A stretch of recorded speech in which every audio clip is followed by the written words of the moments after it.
Cobre-me com tuas mãos, com poder. Vem me esconder, Senhor, se o trovão e o mar se erguendo vem, sobre a tempestade eu voarei,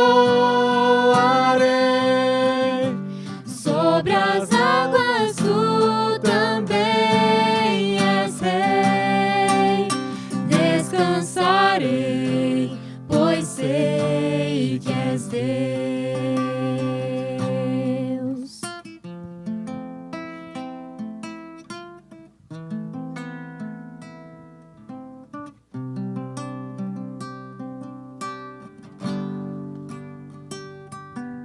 Minha alma está segura em ti.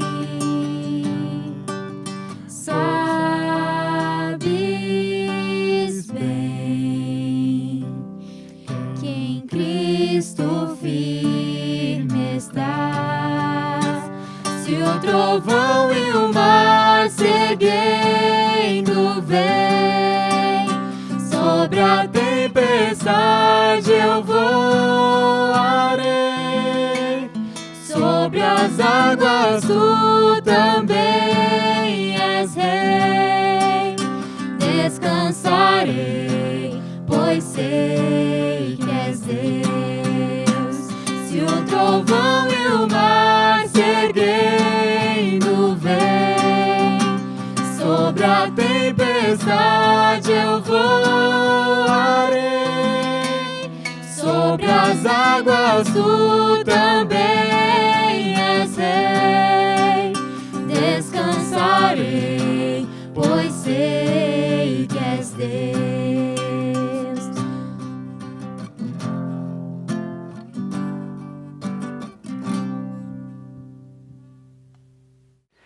Um feliz sábado para você, seja bem-vindo à Igreja do Riacho Grande, seja bem-vindo a esse nosso momento de adoração.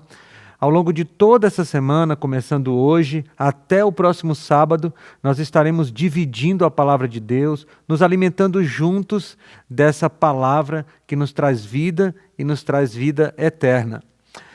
Eu quero, para começar esse nosso momento de adoração, esse nosso momento de estudo da Bíblia, eu gostaria de convidar você para que nós possamos orar juntos, para pedir a iluminação do Espírito Santo sobre mim e sobre você, para que nós possamos sair daqui alimentados pela palavra. Se você puder, feche seus olhos, vamos orar. Senhor Deus, nós vamos agora expor a Tua palavra e queremos Te pedir que o Teu Santo Espírito nos ilumine, de tal forma que eu possa expor essa palavra da melhor maneira possível e cada uma dessas pessoas que estão me ouvindo possam entender o Teu recado. Eu te peço em nome de Jesus. Amém. O nosso primeiro tema dessa série Cristianismo Radical é a fé. E deixa eu te explicar um pouco por que eu estou chamando essa nossa série de Cristianismo Radical. Eu não estou falando de radicalismo do ponto de vista dos extremos, de pessoas que estão trabalhando com os extremos da fé ou de qualquer outro assunto. Os extremos sempre são perigosos.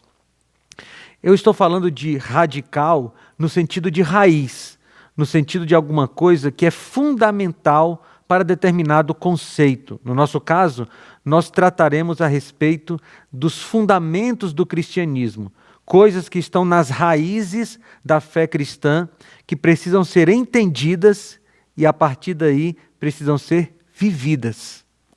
E como eu te falei, o primeiro tema dessa nossa série Cristianismo Radical é a fé. Porque a fé é ontológica ao ser humano. Todas as pessoas têm fé em alguém, em alguma coisa, em alguma filosofia. Nós temos dentro de nós uma propensão a crer. Você quer ver? Eu vou te dar alguns exemplos. Talvez você já tenha viajado de avião. Deixa eu te perguntar, quando você entrou no avião, em vez de ir para a sua poltrona, você foi para a cabine do piloto e pediu o certificado do curso de pilotagem que ele fez, você pediu lá a carteira de habilitação para que ele pudesse pilotar aquele avião, você pediu o laudo do mecânico que fez a manutenção no avião. É lógico que você não fez nada disso, né?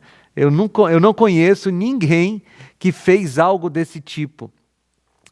Deixa eu te dar outro exemplo. Quando você vai à padaria comprar um pão, você pede para conversar com o padeiro, para perguntar se ele colocou todos os ingredientes no pão de maneira certa, na quantidade certa, se em vez de fermento ele não colocou o veneno. Você confere essas coisas? Eu acho que não. Eu não confiro. E sabe por que a gente não confere? Porque há uma crença dentro de nós, uma propensão para crer, para acreditar. Sabe, a fé não é um privilégio apenas de religiosos. A fé é uma característica dos seres humanos. Mas a fé em Deus, ela tem características especiais, a fé em Deus tem características diferentes dessa pura crença que nós temos em outras coisas, ou em outras pessoas, ou filosofias. E o que eu quero fazer hoje com você aqui é descobrir na Bíblia o que é fé. Porque, infelizmente, o conceito de fé se perdeu ao longo da história do cristianismo. E hoje, mesmo os cristãos têm alguns tipos de fé que são bem estranhas. Você quer ver? Existem algumas pessoas que têm uma fé sazonal. É uma fé que aparece de tempos em tempos, ou de eventos em eventos. Deixa eu te dar um exemplo aqui. Você lembra o que aconteceu no dia 11 de setembro de 2001? Talvez você lembre, aquele ataque terrorista às Torres Gêmeas lá em Nova York, nos Estados Unidos. Depois daquele dia, muitas igrejas se encheram de pessoas com medo dos sinais do fim do mundo, de todos aqueles eventos que estavam acontecendo. O problema é que, alguns meses depois, aquelas pessoas que foram à igreja por causa do medo dos eventos, dos ataques terroristas, dos eventos finais, deixaram de ir à igreja. Isso mesmo. Elas foram à igreja simplesmente porque estavam com medo de um determinado evento. Quando o evento se distanciou, elas perderam a fé. Existem pessoas também que têm uma fé circunstancial. Quando elas estão passando por problemas, estão passando por dificuldades na vida, então elas apelam para a fé. Por exemplo, está passando por uma dificuldade de saúde e a pessoa nem se lembrava de Deus.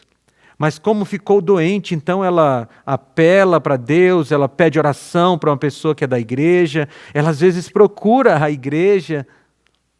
Mas essa é uma fé de circunstâncias. Não é uma fé constante como é a fé bíblica. Nós vimos, inclusive, nesse período aí da pandemia de coronavírus, um outro tipo de fé, que é aquela fé otimista, né? Uma fé das frases de efeito. E a gente vê muito nas redes sociais, pessoas colocando frases que têm a palavra fé, e achando que isso vai fazer com que a fé que elas têm, ou que elas gostariam de ter, se desenvolvesse. Mas a fé, queridos, ela não é baseada em eventos.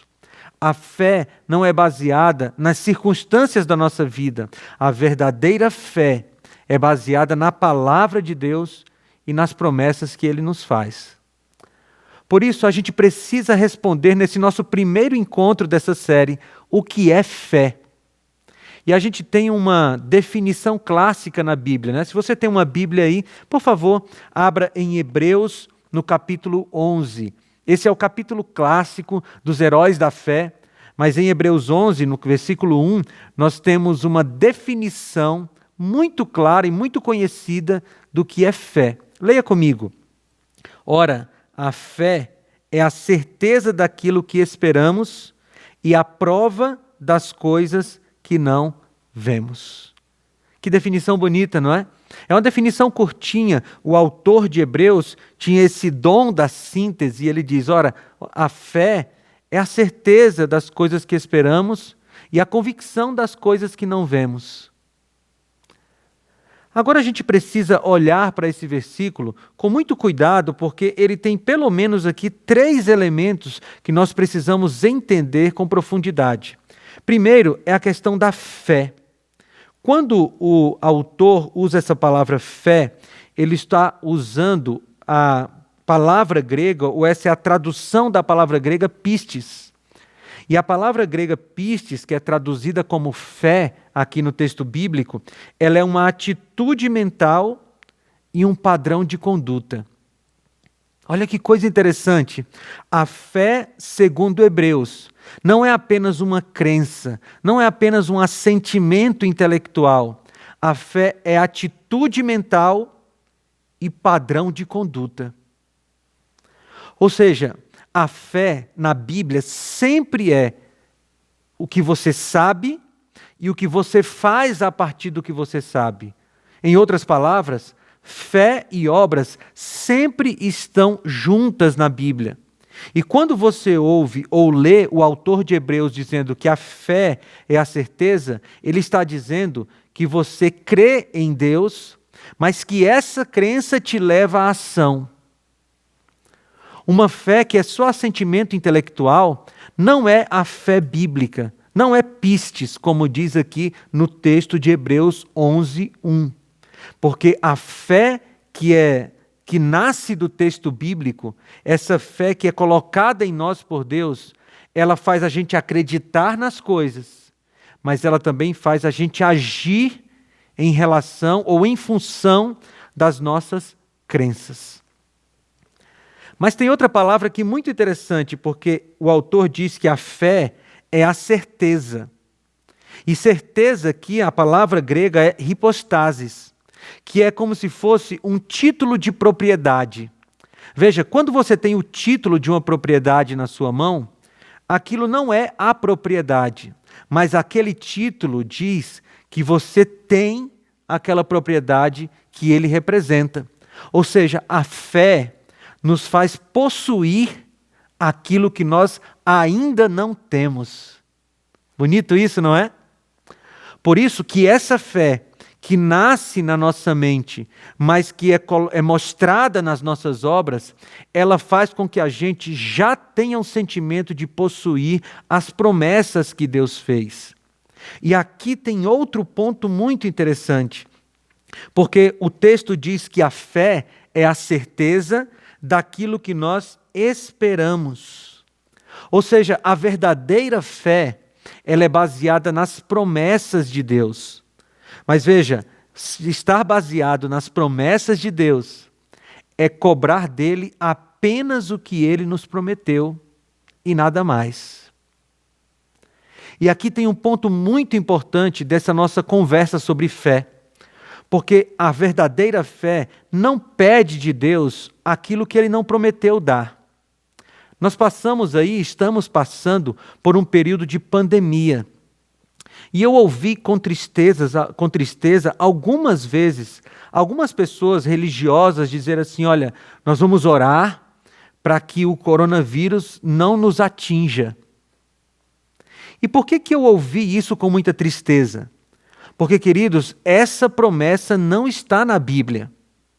E o que Deus não nos prometeu não pode ser cobrado por Ele. A fé só cobra de Deus ou só pede a Deus aquilo que Deus prometeu dar. E se você olhar no texto bíblico, de Gênesis a Apocalipse, não existe nenhuma promessa de que Deus vai proteger os seus filhos de todas as doenças. Nós vivemos em um mundo imperfeito, um mundo afetado e infectado pelo pecado. E num mundo que é afetado pelo pecado e infectado pelo pecado, tanto os filhos de Deus quanto aqueles que não estão nem aí para Deus são afetados por doenças, por crises econômicas, por crises no casamento. Querido, Deus não prometeu em momento algum que a vida dos seus filhos aqui seria um mar de rosas. Por um motivo muito simples. Não existe vida perfeita em um mundo imperfeito. Portanto, não cobre de Deus aquilo que Ele não prometeu lhe dar. Agora, pelo contrário, tudo o que Deus prometeu dar, você pode pedir dele. Tudo que é promessa de Deus na Bíblia, você pode pedir, porque se Deus prometeu, Ele cumpre. Ele nunca falhou em uma palavra dele. E tudo que está escrito, a nossa fé pode ter o título de propriedade. Você entende? Se a fé é hipostasis, ou é o título de propriedade, então tudo que foi prometido por Deus pode ser seu. Na verdade, tudo que foi prometido por Deus, já é seu através da fé. Agora, sobre que promessas Deus está falando aqui em Hebreus capítulo 11, versículo 1? Veja, esse texto está dentro de um contexto maior.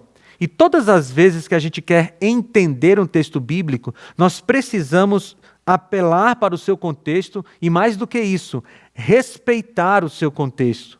E eu queria convidar você a voltar um pouquinho no texto de Hebreus 11 aí, para a gente descobrir qual é o contexto dessa definição tão linda de fé, que é a certeza das coisas que esperamos.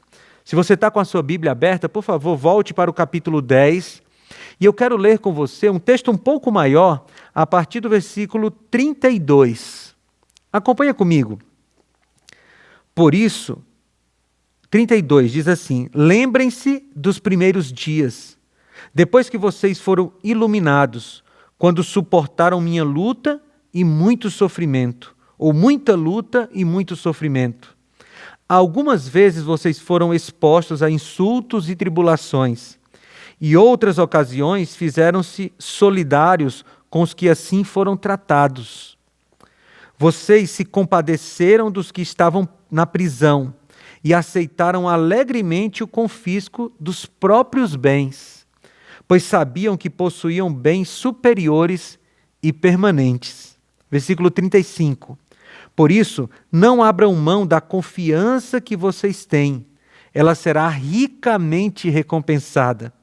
Vocês precisam perseverar, de modo que, quando tiverem feito a vontade de Deus, recebam o que Ele prometeu. 37. Pois em breve, muito em breve, aquele que vem virá e não demorará. Mas o meu justo viverá pela fé, e se retroceder, não me agradarei dele.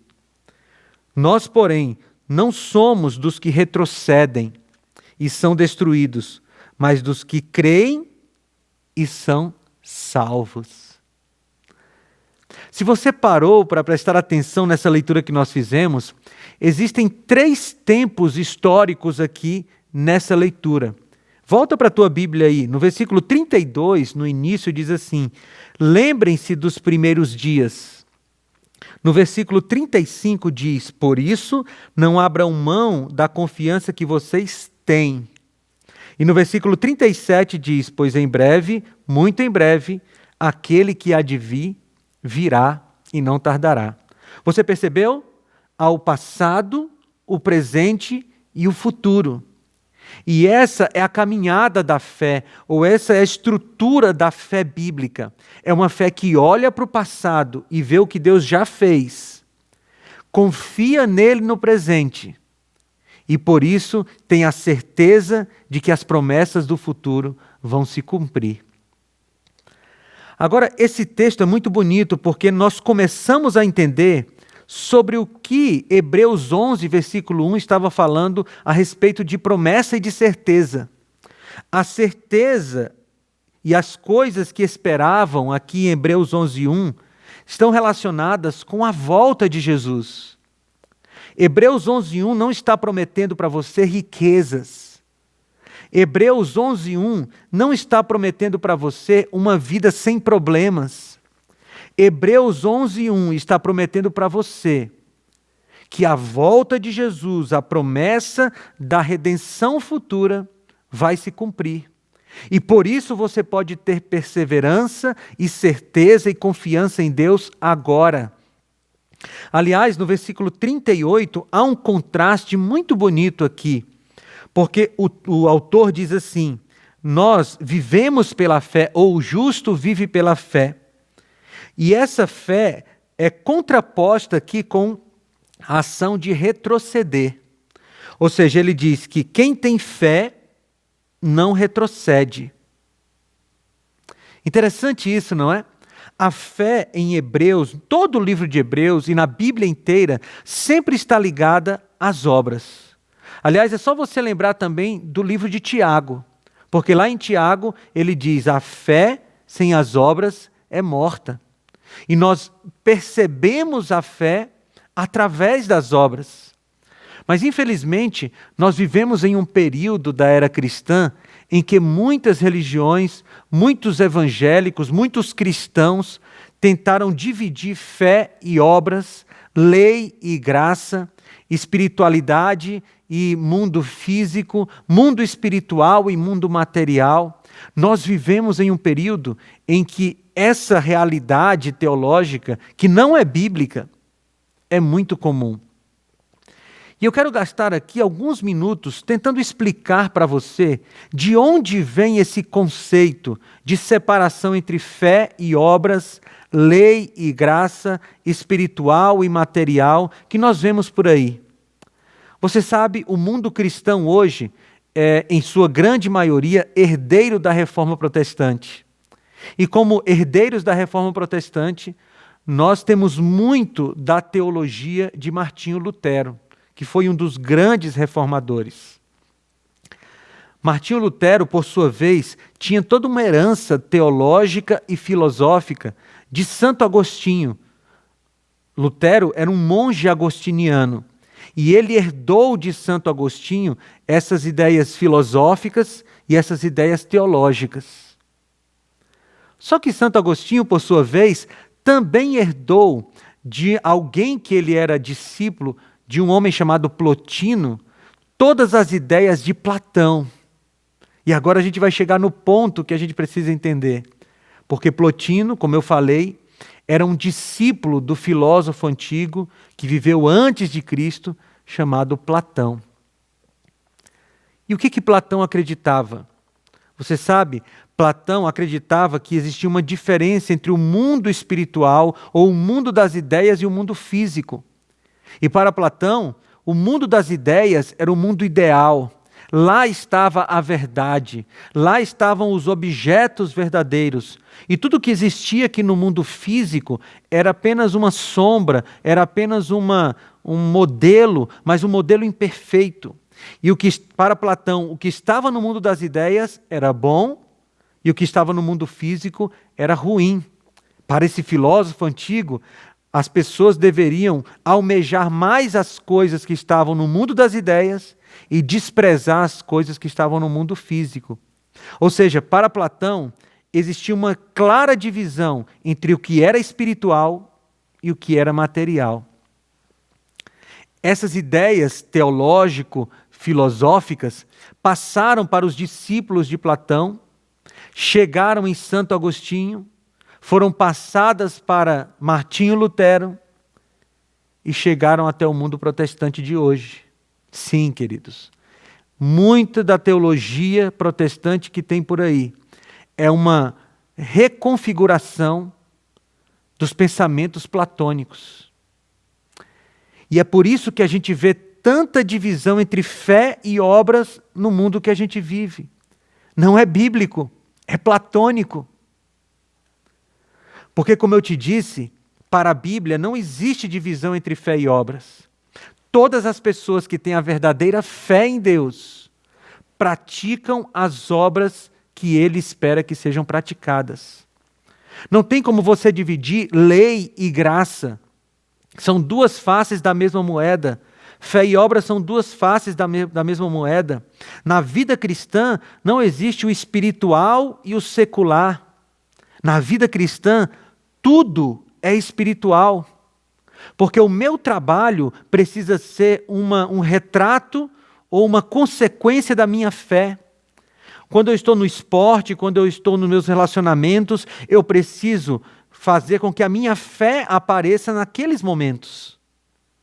Ou seja, quando a Bíblia apresenta aqui uma fé que não retrocede, ela está dizendo assim: a minha fé vai continuar avançando em todos os aspectos da minha vida. Queridos, não existe separação entre fé e obras. E quando a gente olha para a definição de fé de Hebreus capítulo 11, versículo 1, a única coisa que nós podemos fazer é orar a Deus e dizer: Senhor, coloca em mim essa fé que está retratada aqui em Hebreus 11, de tal forma que eu possa crer em Ti com todas as forças que eu tenho e que essa crença apareça em todos os aspectos do meu dia a dia. Agora, como é que a gente desenvolve essa fé?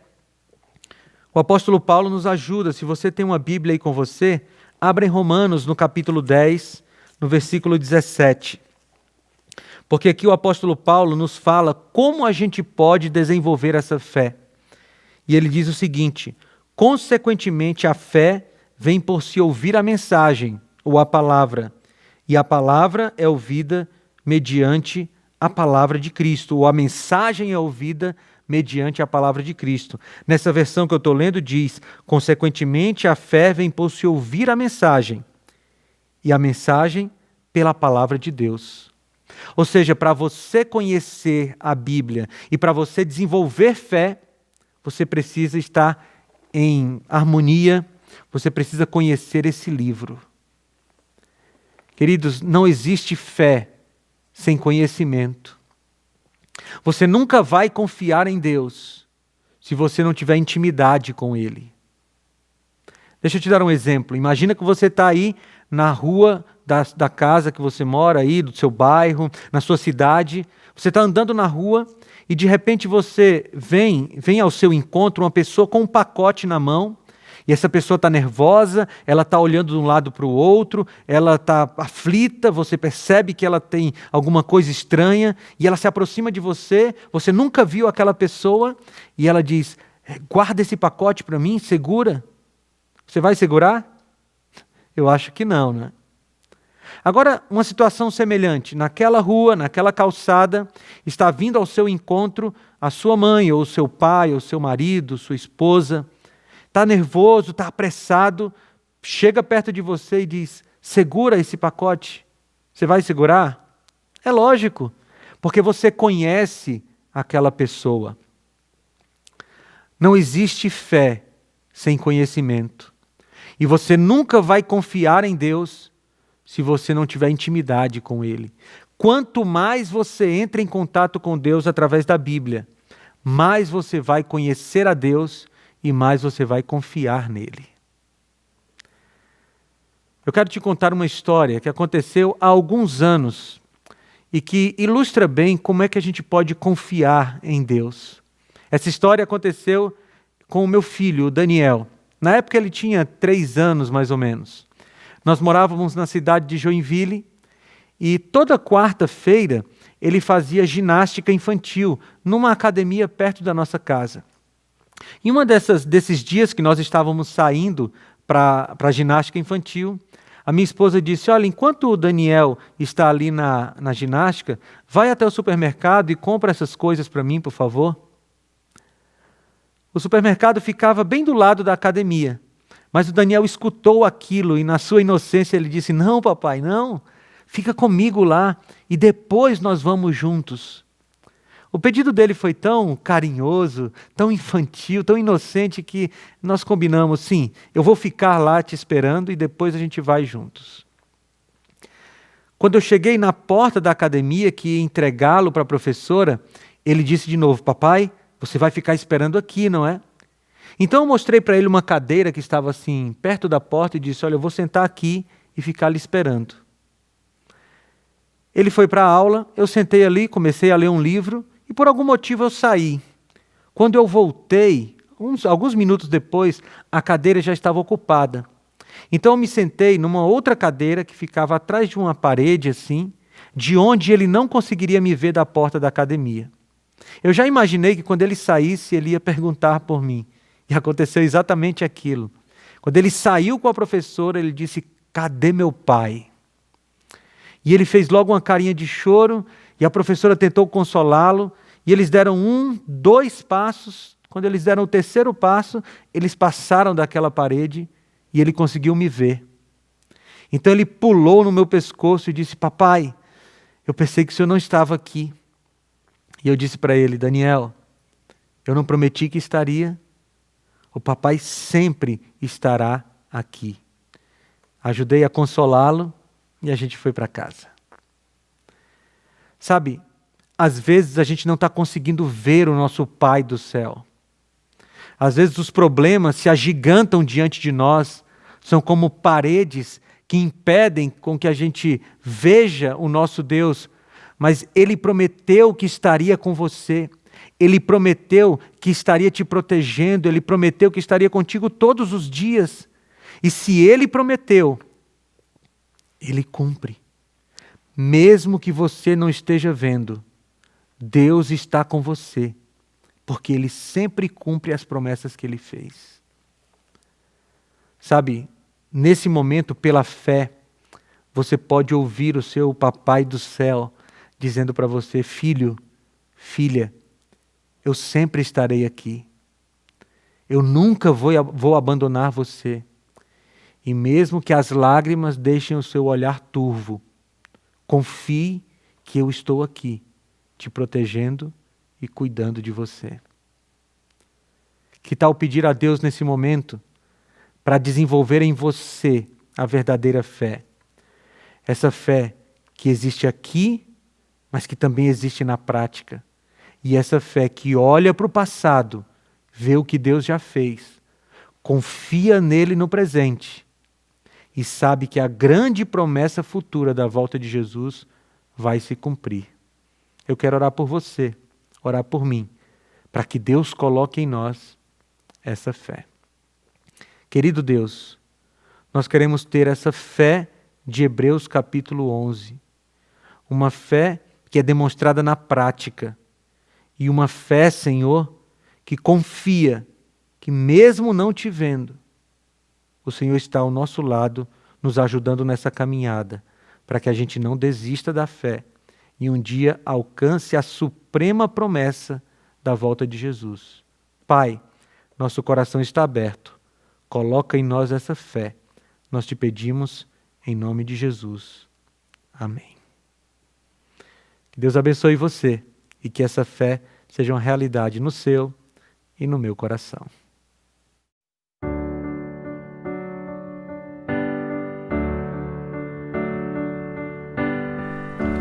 Permaneço em sua graça,